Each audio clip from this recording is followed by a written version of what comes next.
welcome to another edition of Real Estate Investor Talk. And I'm sitting here with Vivian Reddy. Now, Vivian Reddy is the executive chairman of the Edison Property Group. Vivian, it's a great pleasure to be able to meet you and also to hear your story.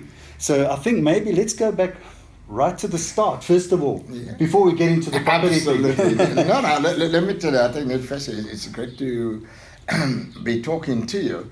And when I look back, in fact, just this morning, I was presented with a beautiful gift from Standard Bank, who's been banking with me for 35 years. Right. And it took me back to the time when I started business, where it was difficult to get money. And, I started off business with 500 Rand in a bucky. And I went on trying to expand the business, and I started off life as Reddy's Electrical, and we're not getting any work. And I then decided to change it to after Thomas Edison to Edison Power, after the invention of the light bulb. Yes. And people were phoning me and wanted to speak to Mr. Edison. And I actually masqueraded as a Mr. Edison in those dark days. But we worked very, very hard. We became successful in the electrical business.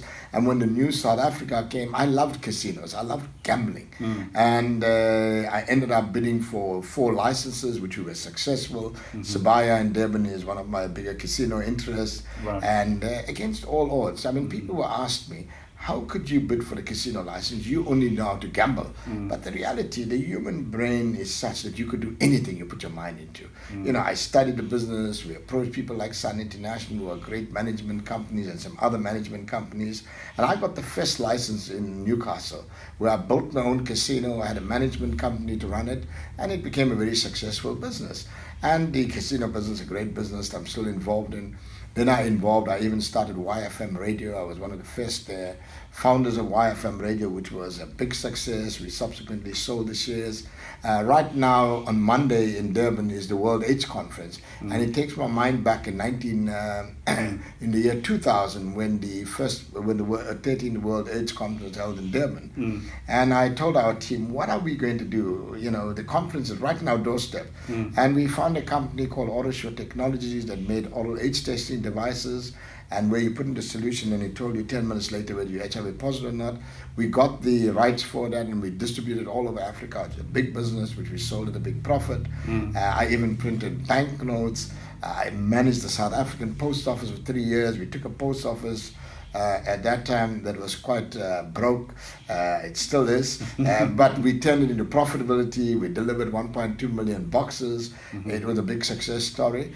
And then in more recent times, I started getting involved in the property industry. Right. And our first foray, beside developing these casinos, the first foray into the property sector in the shopping center was in Newcastle, where I co-developed the Newcastle Mall with Zenprop.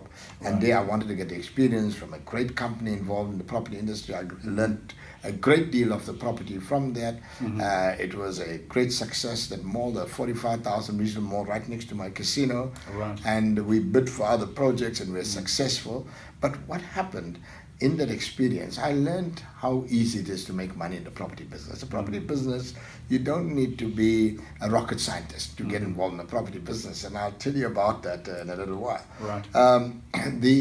Our success, the oceans, and to talk about that amazing project, people ask me, how come you're able to achieve 93% sales to date, and we set a South African record of 1.55 billion sales in 4 hours.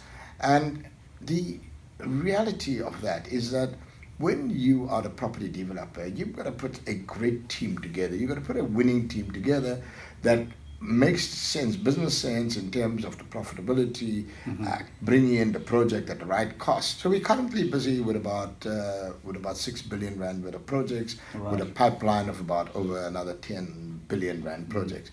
And we just started this. We're latecomers in this thing. We've only started about 3 years ago. Right. And I believe the property market is a market that is the right place to be. The issue of skills development is very important in South Africa. There are so many people that pass matric or they don't pass matric and they're unemployed. And so we're creating a skills development center where we're training electricians, plumbers, bricklayers, plasterers, and for the women, a whole lot of trades. But on all our projects, we are insisting that our contractors employ the people from our skills center, and we are hoping to bring these people into the mainstream of the economy. But more importantly, even if there's no work, they'll be equipped with a skill. They can go out into the areas and provide jobs to their communities and earn a living. Right. And it's our way of helping to make South Africa a better place. Right. So Vivian, there's quite a lot of things that have happened from the time that you started out, and you're on multiple different projects. But let's just focus a little bit on the property now. Yeah. This 3.5 billion Umhlanga development, it seems very exciting. It's a very ambitious project. And what do you think was the reason why it was sold out so quickly? What did you do? Was it the research? What do you think? What was the right? I think to the question about why is it so successful? I mean, it's set real estate history. Right. I think it started off with the effort that we put in. I'm very passionate about this project. I researched it. I sort of researched around the world what makes good real estate living. And we created a design that is value for money, great spaces. And one of the things we found that people love big balconies near the ocean. Right. We created a big balconies. And we created something that people loved. It was love at first sight. Beautiful architecture, great.